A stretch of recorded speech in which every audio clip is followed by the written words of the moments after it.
Assalamualaikum warahmatullahi wabarakatuh. Saya Fidila Naomi Amaris Elibrasa selaku konsultan hukum dari JBL Law Firm, sekaligus merupakan kuasa hukum dari PT Trisakti Cipta Nusantara yang akan melakukan investasi pada PT Langgeng Sentosa. Di sini saya akan memaparkan terkait dengan laporan legal due diligence terhadap PT Langgeng Sentosa dengan jenis pemeriksaan yaitu full due diligence atau pemeriksaan secara menyeluruh. Di sini saya akan membawakan 3 topik terkait dengan ruang lingkup pemeriksaan hukum, hasil pemeriksaan legal due diligence, dan kesimpulan dari hasil pemeriksaan.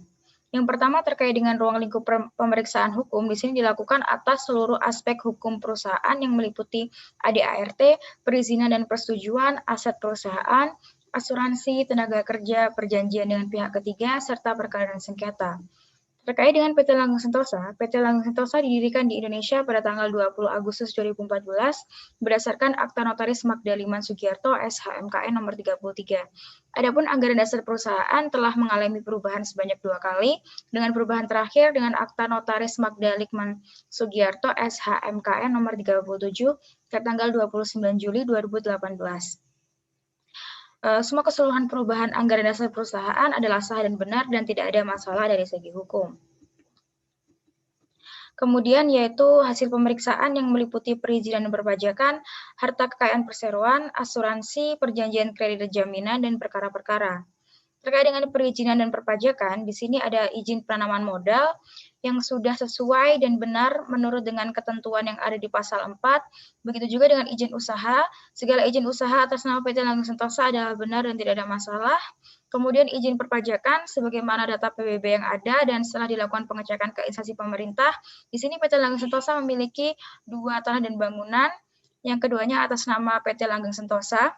Yang pertama terletak di Jalan Villa Bukit Mas nomor 25 Duku Pakis, Kecamatan Duku Pakis, Kota Surabaya, Jawa Timur, dengan luas 1.850 meter persegi.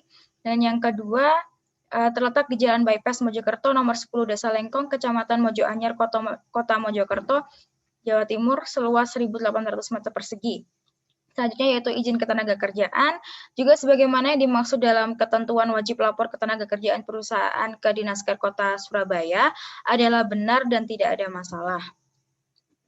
Selanjutnya terkait dengan aset PT Langgeng Sentosa, di sini PT Langgeng Sentosa memiliki aset barang tidak bergerak dan barang bergerak. Terkait dengan barang tidak bergerak, di sini PT Langgeng Sentosa memiliki 2 SHGB tanah dan bangunan dengan atas nama PT Langgeng Sentosa dan keduanya adalah benar asli dan terdaftar secara resmi. Kemudian keduanya juga tidak ada yang bermasalah karena SHGB belum berakhir masa berlakunya. Antara lain HGB nomor 320/322 berakhir pada 6 Juni 2022 dan HGB nomor 325/328 berakhir pada 10 April 2025. Terkait dengan barang bergerak, PT Langgeng Sentosa memiliki aset berupa kendaraan konstruksi yaitu 1 unit tower crane, 1 unit ekskavator, 1 unit mobil crane, 2 unit dump truck, dan 1 unit bulldozer atas nama PT Langgeng Sentosa. Adapun 1 dump truck dalam keadaan sedang berada di bengkel karena ada kendala dalam mesin, sedangkan yang lainnya masih dalam keadaan layak jalan. Selanjutnya yaitu asuransi. Di sini segala kerugian terhadap kebakaran maupun risiko lainnya sudah diasuransikan berdasarkan suatu paket polis pada PT Asuransi Sinarmas, PT Asuransi Jasa Indonesia, PT Asuransi Allianz Utama, PT Asuransi Parolamas, dan PT Asuransi Reliance Indonesia. Juga di sini berdasarkan surat pernyataan yang ditandatangani oleh pimpinan tertinggi manajemen perusahaan cukup untuk menutup kerugian yang mungkin timbul dari risiko tersebut.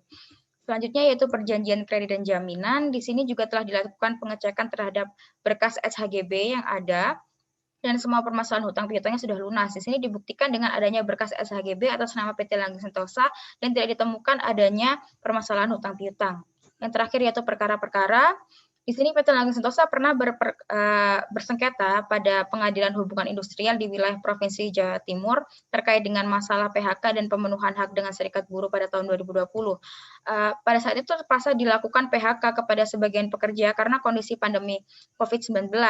Namun terkait dengan sengketa tersebut sudah berakhir dan segala tuntutan dari serikat buruh juga sudah ditunaikan. Selanjutnya yaitu kesimpulan. Maka kesimpulan dari laporan yang telah dipaparkan, kondisi PT Langgeng Sentosa adalah sehat atau layak untuk dilakukan investasi. Sekian pemaparan laporan dari saya. Terima kasih.